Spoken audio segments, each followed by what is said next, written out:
नमस्कार दोस्तों, स्वागत है आप सभी का आपके अपने YouTube channel biology GK classes में। हम ह्यूमन रिप्रोडक्टिव सिस्टम यानी कि मानव जननतंत्र के विषय में अध्ययन कर रहे थे, जिसके अंतर्गत पीछे की वीडियो में हमने मानव जननतंत्र को दो भागों में बांटा था, नर जननतंत्र और मादा जननतंत्र। नर जननतंत्र के विषय में हमने पिछले वीडियो में अध्ययन किया था, जिसके अंतर्गत नर जननतंत्र में हमने वर्षण कोश के विषय में अध्ययन कर लिया और वर्षण के विषय में हमने डिटेल से अध्ययन कर लिया था। आज इस वीडियो में हम अधिवर्षण, शुक्रवाहिनियाँ, प्रोस्टेट ग्रंथि और काउपर ग्रंथि के विषय में डिटेल से अध्ययन करेंगे। यह वीडियो 12th क्लास के जो बायोलॉजी के स्टूडेंट हैं उनके लिए बहुत ही महत्वपूर्ण है, क्योंकि 12th क्लास की जो NCERT और RBSE की जो बायोलॉजी की बुक है उसी के अकॉर्डिंग ये टॉपिक तैयार किया गया है। इसके अलावा नीट के लिए बहुत ही महत्वपूर्ण है, क्योंकि नीट के सिलेबस में NCERT की बायोलॉजी की बुक पूरी दे रखी है, तो नीट के लिए भी बहुत ही महत्वपूर्ण टॉपिक है।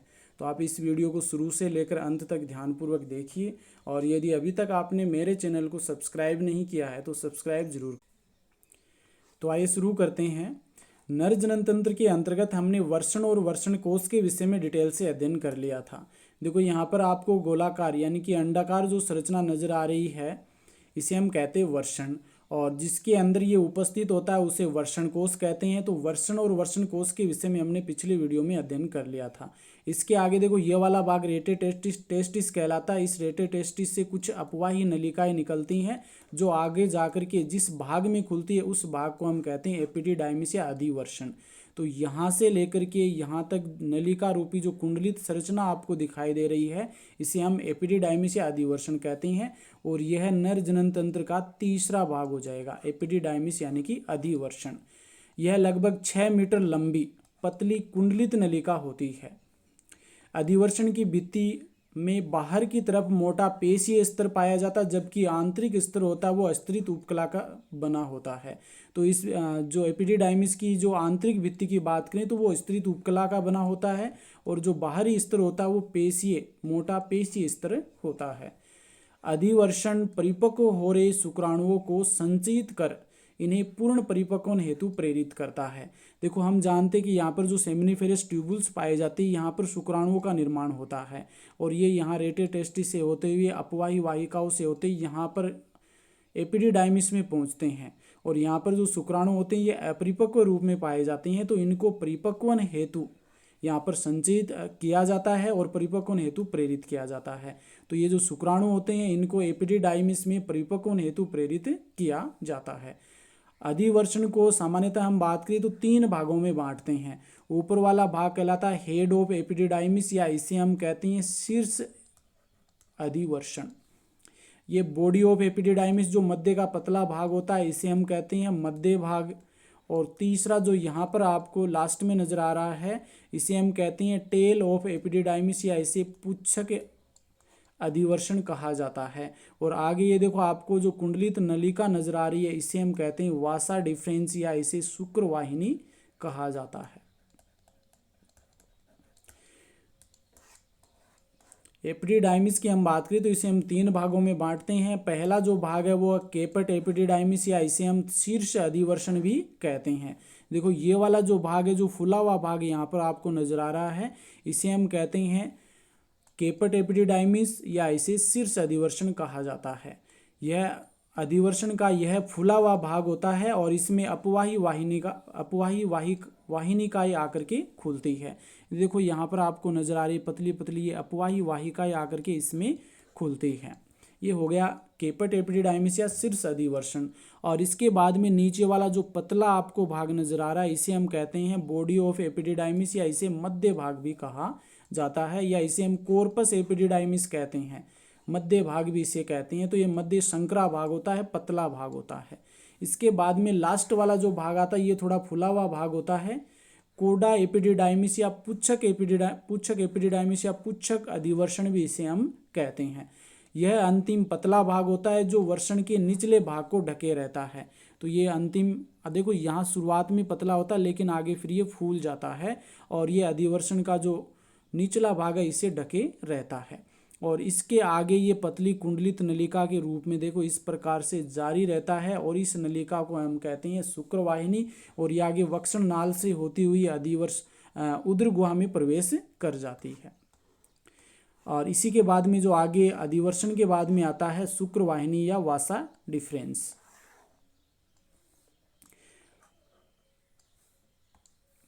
वासा डिफरेंस या शुक्रवाहिनी, इसकी लंबाई लगभग 45 सेंटीमीटर लंबी होती है। ये शुक्रवाहिनी की भीतरी सतह कूट स्थित स्तंभी उपकला की बनी होती है।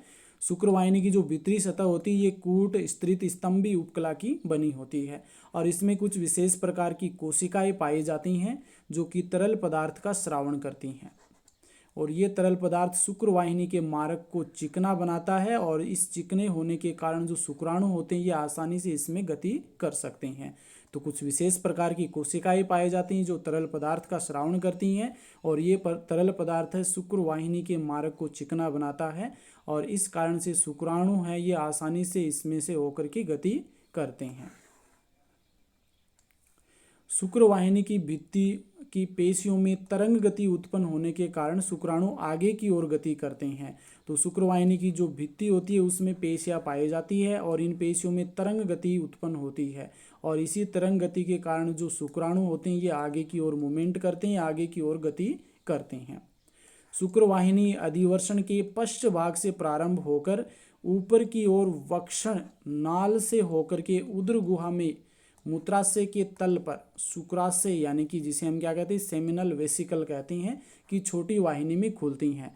देखो इस प्रकार से ये हमारा वर्षण हो गया और ये होती है वक्षण नाल और यहाँ पे ये वर्षण कोश होगा, ये वर्षण हो गया और वर्षण से यहाँ से निकलती है एपिडिडाइमिस और एपिडिडाइमिस से क्या होता है शुक्रवाहिनी इस वक्षण नाल से होती हुई उदर गुहा में प्रवेश करती है। शुक्रवाहिनी अधिवर्षण के पश्च भाग से प्रारंभ होकर के ऊपर की ओर वक्षण नाल से होकर उदर गुहा में मूत्राशय की तल पर शुक्राशय यानी सेमिनल वेसिकल की छोटी वाहिनी में खुलती है। देखो आगे हम इसे चित्र के द्वारा समझते हैं।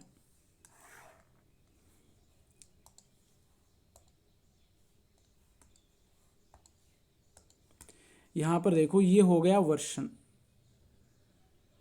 और इस वर्षण से ये जो कुंडलित नलिका निकलती है इसे हम कहते हैं अधिवर्षण और अधिवर्षण से पतली नलिका निकलती है जिसे शुक्रवाहिनी कहती हैं। ये वक्षण नाल से होती हुई उदर गुहा में प्रवेश करती है और उदर गुहा में मूत्राशय के पास में जाकर के जो शुक्राशय की छोटी वाहिनी है उसमें मिल जाती है और उसमें मिलने से पहले देखो यहाँ पर थोड़ी फूली हुई आपको नजर आ रही है। इस फूले हुए भाग को हम क्या कहते हैं एम्पुला कहते हैं, एम्पुला कहा जाता है और इसी एम्पुला में जो शुक्राणु होते हैं उनको अस्थायी रूप से संग्रहित किया जाता है। और इसके आगे देखो इसे अलग पेन से हम बना देते हैं। जो शुक्रवाहिनी ये आगे जाती है और यहाँ पर शुक्राशय की जो छोटी वाहिनी इससे मिलकर के एक नई नलिका का निर्माण करती है जिसे एजाकुलेटरी डक्ट कहा जाता है, संकलनीय वाहिनी इसे हम कहते हैं।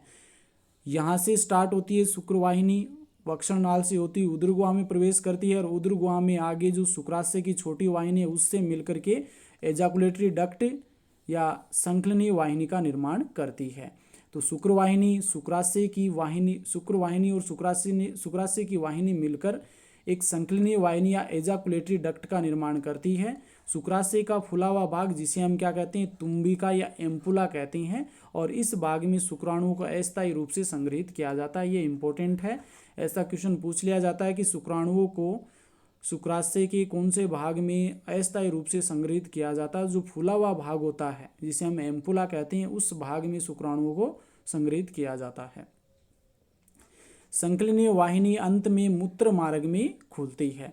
तो देखो यहाँ से मूत्राशय से यहाँ पर आती है मूत्रवाहिनी, ये मूत्रवाहिनी निकल करके आती है मूत्राशय से और इधर से ये संकलनीय वाहिनी, ये दोनों आकर के मिल जाती है और ये किसमें मूत्र मार्ग में आकर के खुल जाती है।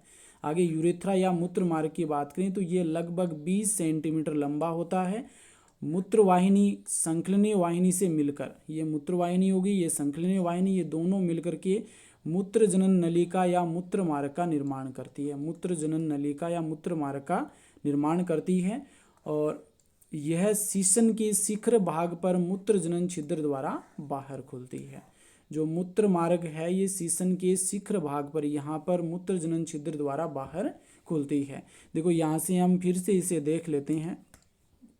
इधर से ये संकलनीय वाहिनी हो गई और ये मूत्र वाहिनी हो गई। ये दोनों मिलकर के मूत्र मार्ग या मूत्र जनन नलिका का निर्माण करती हैं और ये नलिका यहाँ से होती हुई शीशन के मध्य से होती हुई शीशन के अग्रभाग में शिखर भाग में बाहर की ओर खुलती है या मूत्र जनन छिद्र द्वारा बाहर की ओर खुलती है।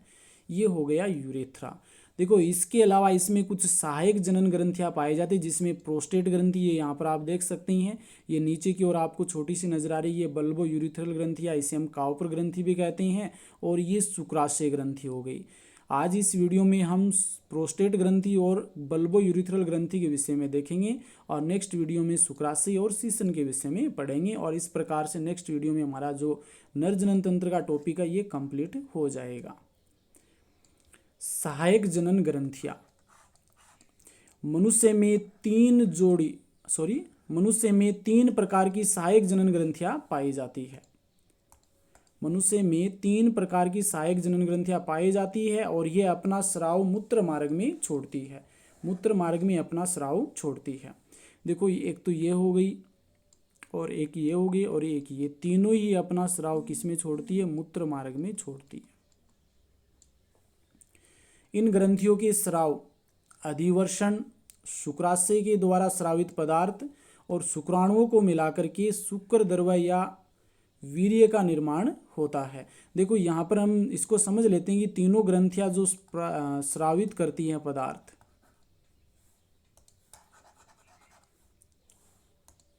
तीनों ग्रंथियां पदार्थों का श्रावण करती है और ये स्रावित पदार्थ कैसा होता है? तरल हम कह सकते हैं इसे। और इसके अलावा अधिवर्षण के द्वारा स्रावित तरल होता है, शुक्राशय के द्वारा स्रावित तरल होता है, और जो शुक्राणु होते हैं जो कि यहाँ से निकल करके आते हैं सेमिनिफेरस ट्यूबल से निकल करके आते हैं, इन सभी को मिलाकर के शुक्रद्रव्य या वीर्य कहा जाता है। इसको एक बार फिर से हम समझ लेते हैं। देखो ये शुक्राशय हो गया, शुक्राशय के द्वारा तरल का सिक्रेशन होता है, प्रोस्टेट ग्रंथि के द्वारा तरल का सिक्रेशन होता है, और ये बल्बो यूरिथ्रल है इसके द्वारा भी तरल का सिक्रेशन होता है, और अधिवर्षण के द्वारा भी तरल का सिक्रेशन होता है। अधिवर्षण के द्वारा भी तरल का सिक्रेशन होता है। ये सभी तरल मिलकर के और इसके साथ में मिलते हैं शुक्राणु। और ये सभी तरल मिलकर के किसका निर्माण करते हैं? शुक्रद्रव्य या वीर्य या सीमन का निर्माण करते हैं। तो ये क्वेश्चन भी कई बार पूछ लिया जाता है कि वीर्य का निर्माण किससे होता है? तो इसमें अधिवर्षण के द्वारा स्रावित तरल होता है, शुक्राशय के द्वारा स्रावित तरल होता है, और जो ये यहाँ पर ग्रंथियाँ आपको दिखाई दे रही प्रोस्टेट और बल्बो यूरिथ्रल ग्रंथि, इनके द्वारा स्रावित तरल है और शुक्राणु मिलकर के वीर्य का निर्माण करते हैं। अब फर्स्ट जो हमारी ग्रंथि आती है वो है प्रोस्टेट ग्रंथि। देखो यहाँ पर आप देख सकते हैं कि प्रोस्टेट ग्रंथि जो कि मूत्राशय के ठीक नीचे स्थित होती है और ये बिल्कुल एक सिंगाड़े के आकार की नजर आ रही है। 5 पालियों से बनी अयुग्मित संरचना होती है ये, और इसके द्वारा जो तरल स्रावित होता है वो क्षारीय प्रकृति का होता है, जो कि वीर्य का 25 से 30% भाग बनाता है। देख लेते हैं इसे। प्रोस्टेट ग्रंथि यह एक अयुग्मित 5 पालियों से निर्मित ग्रंथि होती है। अयुग्मित 5 पालियों से निर्मित ग्रंथि होती है जो कि सिंगाड़े के आकार की होती है। देखो यहाँ पर आप देख सकते हैं ये बिल्कुल एक सिंगाड़े की जैसी आपको नजर आ रही है। तो मूत्राशय हो गया, मूत्राशय के नीचे स्थित होती है ये और बिल्कुल एक सिंगाड़े की जैसी आपको नजर आ रही है।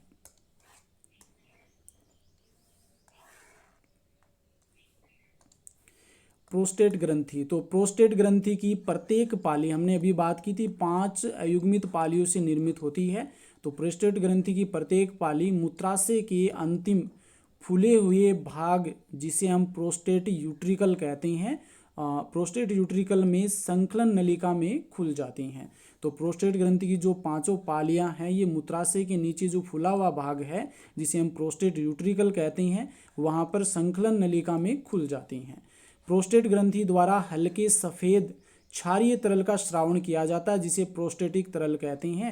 यानी प्रोस्टेट ग्रंथि के द्वारा जो तरल का श्रावण किया जाता है उसे प्रोस्टेटिक तरल कहा जाता है। और ये प्रोस्टेटिक तरल जो होता है ये हल्के सफ़ेद क्षारीय तरल होता है। प्रोस्टेटिक तरल वीर्य का 25 से 30% भाग बनाता है। वेरी वेरी इंपॉर्टेंट है, ये क्वेश्चन पूछ लिया जाता है कि प्रोस्टेटिक तरल है वीर्य का कितना प्रतिशत भाग बनाता है, तो 25 से 30% भाग बनाता है। प्रोस्टेटिक तरल में कौन से पदार्थ पाए जाते हैं? देखो, प्रोस्टेटिक तरल में फॉस्फेटेज, सिक्रेट, लाइसोजाइम, स्पर्मीन, फाइब्रिनोलाइसिन, फाइब्रिनोजन आदि पदार्थ इसमें पाए जाते हैं। देखो, फाइब्रिनोलाइसिन है ये क्या करता है, वीर्य को पतला बनाता है, जबकि फाइब्रिनोजन है ये वीर्य को गाढ़ा बनाता है। तो फाइब्रिनोजन तो वीर्य को गाढ़ा बनाए रखता है, जब वीर्य बाहर निकलता तो उसमें फाइब्रिनोलाइसिन है उसको पतला बना। यह तरल शुक्राणुओं को सक्रियता प्रदान करता है तथा वीर्य के स्कंदन को रोकता है। तो प्रोस्टेटिक जो तरल है ये शुक्राणुओं को सक्रियता प्रदान करता है। ऐसा क्वेश्चन भी कई बार पूछ लिया जाता है कि शुक्राणुओं को सक्रियता कौन सा तरल प्रदान करता है, तो ये हो जाएगा प्रोस्टेटिक तरल। प्रोस्टेटिक तरल में क्या होता है, जो फाइब्रिनोलाइसिन होता है ये तो वीर्य को पतला बनाता है और फाइब्रिनोजन ये गाढ़ा बनाता है, और ये जो तरल होता है ये वीर्य के स्कंदन को भी रोकता है। ये वेरी वेरी इंपॉर्टेंट है, यहाँ से क्वेश्चन कई बार आता है कि नर में आयु बढ़ने के साथ प्रोस्टेट ग्रंथि का आकार भी बढ़ जाता है और इस कारण से व्यक्ति को मूत्र त्याग करने में कठिनाई होती है और इस रोग को प्रोस्टेट रोग कहा जाता है। यानी कि नर की जैसे जैसे आयु बढ़ती जाती है तो उसमें प्रोस्टेट ग्रंथि का आकार भी बढ़ता जाता है और प्रोस्टेट ग्रंथि का आकार बढ़ने के कारण उस व्यक्ति को मूत्र त्याग करने में कठिनाई होती है और इस रोग को प्रोस्टेट रोग कहा जाता है। नेक्स्ट जो ग्रंथि आती है वो है काउपर ग्लैंड या बल्बो यूरिथ्रल ग्रंथि। ये भी बहुत ही महत्वपूर्ण है। इसकी संरचना आप यहाँ पर देख सकते हैं। देखो, ये जो आपको नजर आ रही है ये तो हो गई आपकी, पीछे अभी हमने पढ़ी है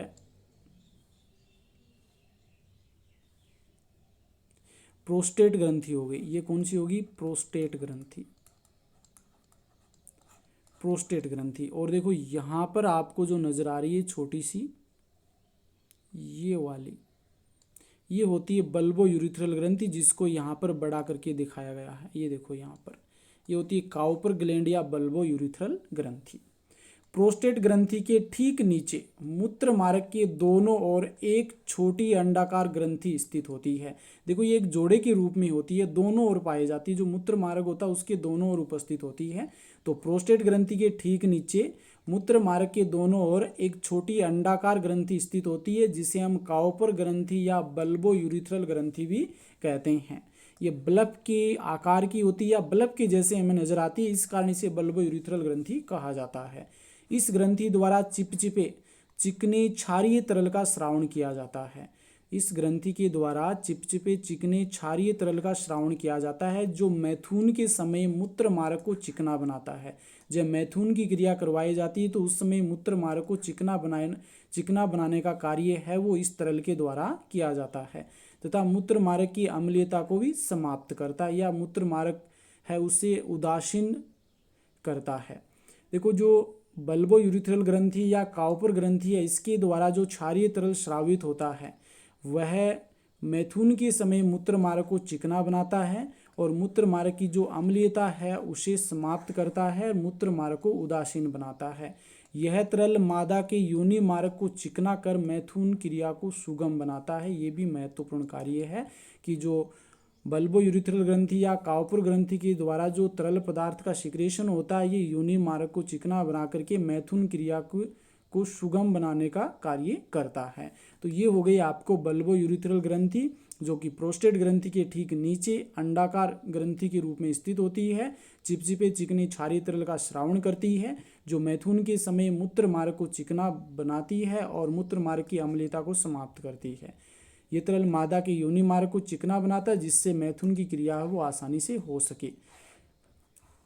देखो, इस जो भी हमने आज पढ़ा एक बार फिर से इस पूरी क्रिया को पूरे टॉपिक को मैं आपको यहाँ पर समझा देता हूँ। देखो, ये होता है वर्षण और इस वर्षण के ऊपर ये पाई जाती है अधिवर्षण, जिसके हमने 3 भाग पढ़े हैं। और इस अधिवर्षण के द्वारा एक नलिका निकलती है जो कि वर्षण के नीचे वाले भाग को ढककर रखती है, जिसे हम कहते हैं शुक्रवाहिनी।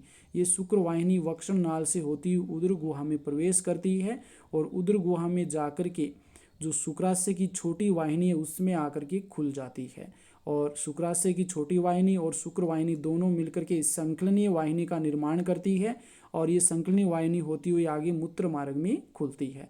मूत्र वाहिनी और संकलनीय वाहिनी दोनों मिलकर के आगे मूत्र जनन नलिका का निर्माण करते हैं। फिर हमने बात की थी प्रोस्टेट ग्रंथि की। देखो प्रोस्टेट ग्रंथि आपको नजर आ रही है, ये श्वेत क्षारीय तरल का स्रावण करती है और जो कि वीर्य का 25 से 30% भाग बनाता है।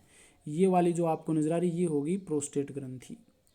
इस प्रोस्टेट ग्रंथि के बाद में हमने यहाँ पे पढ़ा था बल्बो यूरिथ्रल ग्रंथि, जो कि क्षारीय तरल का स्रावण करती है और ये क्षारीय तरल मूत्र मार्ग को चिकना बनाती है और योनि मार्ग को चिकना बना करके मैथुन में सहायता करती है। इस प्रकार से आज इस वीडियो में हमने अधिवर्षण, प्रोस्टेट ग्रंथि और बल्बो यूरिथ्रल ग्रंथि के विषय में डिटेल से अध्ययन कर लिया है। आगे नेक्स्ट वीडियो में हम शीशन और मूत्राशय के विषय में डिटेल से अध्ययन करेंगे और जो कि हमारे नर जनन तंत्र के लास्ट भाग रहेंगे। यह वीडियो कैसा लगा है कमेंट करके ज़रूर बताइए। यदि आपको ये वीडियो अच्छे लगे हैं तो वीडियो को लाइक कीजिए, शेयर कीजिए और मेरे चैनल को सब्सक्राइब कीजिए। और जो नोट्स पाने के लिए आप मेरा टेलीग्राम चैनल ज्वाइन कर सकते हैं, बायोलॉजी जीके क्लासेज। धन्यवाद।